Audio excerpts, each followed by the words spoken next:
আসন্ন শুক্রবার সুইজারল্যান্ডে বহুল আলোচিত সমঝোতা চুক্তিতে স্বাক্ষর করবে ইরান যুক্তরাষ্ট্র। এই অবস্থায় আন্তর্জাতিক গণমাধ্যম সিএনএন বলছে তাদের হাতে এসেছে চুক্তির গোপন শর্তগুলো। সিএনএন এর হাতে আসা 14 দফা সমঝোতা স্মারকে বলা হয়েছে যুক্তরাষ্ট্র ও ইরান অবিলম্বে এবং স্থায়ীভাবে যুদ্ধের সমাপ্তি ঘোষণা করবে। শুধু দুই দেশই নয়, চলমান সংঘাতে জড়িত মিত্ররাও সব ধরনের বৈরী কর্মকাণ্ড বন্ধে প্রতিশ্রুতিবদ্ধ থাকবে। চুক্তি অনুযায়ী উভয় দেশ একে অপরের সার্বভৌমত্ব এবং ভৌগোলিক অখণ্ডতাকে সম্মান করবে।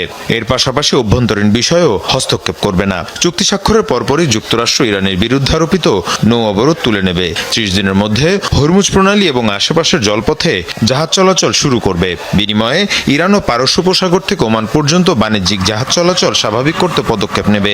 সমুদ্রপথে পেতে রাখা মাইন অপসারণ এবং অন্যান্য কারিগরি বাধা দূর করার কথা বলা হয়েছে।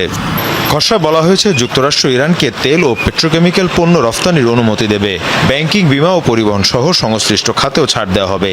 একই সাথে ধাপে ধাপে জাতিসংঘ, আইএই এবং যুক্তরাষ্ট্র আরোপিত বিভিন্ন নিষেধাজ্ঞা প্রত্যাহারের কথা উল্লেখ করা হয়েছে।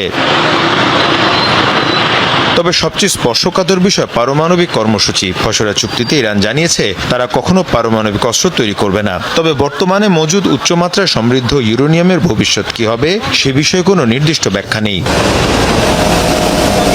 সিএনএনের দাবি, মার্কিন president Donald Trump, vice president JD Vance এবং ইরানের পার্লামেন্ট স্পিকার মোহাম্মদ বাঘের কালিবাফ ডিজিটালি সমঝোতা স্মারকে স্বাক্ষর করেছেন।